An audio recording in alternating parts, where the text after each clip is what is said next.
কাঁঠালের পিঠা বানানোর একদম সহজ ও ঘরোয়া পদ্ধতি। এই পিঠাটি বাংলার ঐতিহ্যবাহী একটি মিষ্টান্ন, যা বিশেষ করে গ্রাম বাংলায় খুব জনপ্রিয়।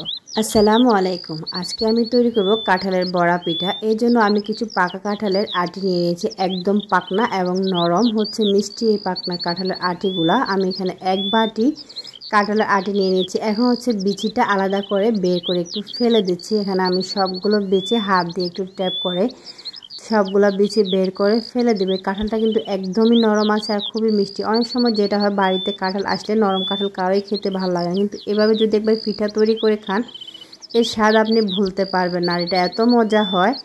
আমি এখন একটা ব্লেন্ডার জারে নিয়ে নিয়েছি। এখন হচ্ছে আমি এগুলো ব্লেন্ড করে নিয়েছি। আপনারা চাইলে এই রসটা ছাঁকনিতে ছেঁকে রসটা আলাদা করে নিতে পারেন। আমি হচ্ছে ব্লেন্ডার জারে ব্লেন্ড করে সবগুলো রস নিয়ে নিয়েছি। এখানে আমি দিয়ে দিলাম 3 টেবিল চামচ চিনি, সাথে হাফ চা চামচ লবণ। আমার কাঁঠালটা একদম মিষ্টি ছিল, তাই আমি চিনির পরিমাণটা কমিয়ে দিয়েছি। আপনারা চাইলে ভারীও দিতে পারেন।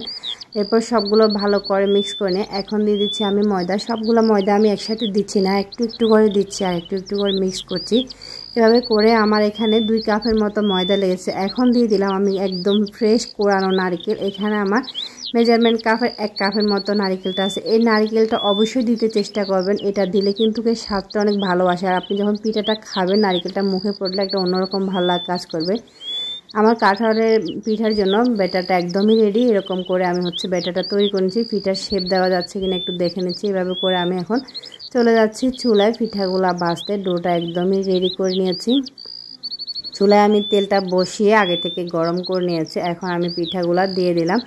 পিঠাগুলো এভাবে গোল গোল শেপ করে, বড়া পিঠার যে শেপটা আছে এই পিঠার শেপে দিতে পারেন। আপনারা চাইলে আপনাদের পছন্দ অনুযায়ী যে কোনো শেপে এই পিঠাটা তৈরি করে নিতে পারেন। তবে আজকে আমি বড়া পিঠা, এটা কাঁঠালের বড়া পিঠা বলা হয়, এই পিঠার শেপটাই দিয়ে দিচ্ছি। আর এটা খেতে আমি যেটা অনুভব করেছি, তালের পিঠা আছে না, আমরা যখন তালের পিঠা খাই, এটা একটু খুব ভালো লাগে খেতে। আর নারকেল দিয়ে তালের পিঠা বানালে এটা কিন্তু গ্রামে খুব প্রচলিত আর একটা ঐতিহ্যবাহী এটা পিঠা। আর এটা স্বাদটা এত বেশি হয়, এটা যখন মুখে পড়ে তালের পিঠার চাইতেও বেশি ভালো লাগে, কারণ এটা খুব সুন্দর একটা কাঁঠালের স্মেল।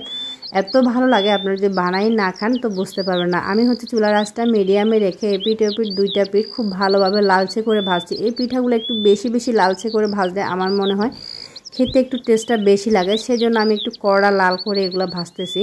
আবার একদম পুড়ে ফেলছি না, ক্যামেরায় কীরকম বোঝা যাচ্ছে বুঝতেছি না, তবে আমি একদম লালচে করে খুব কড়া লাল করে ভাজতেছি। এটা যতটা ব্রাউনিংটা লাল হয় খেতে কিন্তু ততটাই ভালো লাগে, একদম পুড়ে ফেলা কিন্তু যাবে না। চুলার আঁচটা মিডিয়াম হিটে রেখে আমি এটা অনবরত নেড়ে ছেড়ে 10 থেকে 15 মিনিট একটু গোল্ডেন ব্রাউন করে, অর্থাৎ লালচে কালার করে ভেজে নিচ্ছি। এতে করে পিঠাটা বানানোর পর আর চুপসে যাবে না, এছাড়াও ভিতরটা খুব সুন্দরভাবে হবে। রেসিপি ভালো লাগলে ফেস ফলো করতে ভুলবেন না। ইউটিউব থেকে দেখলে সাবস্ক্রাইব করে চ্যানেলের পাশেই থাকবে। তো আমার পিঠাটা ভাজা হয়ে গেছে, আমি এটা উঠিয়ে নিয়েছি। দেখুন, পরবর্তী পিঠাগুলো আমি খুব সুন্দরভাবে নেড়ে ছেড়ে লাল করে হচ্ছে ভেজে নিচ্ছি।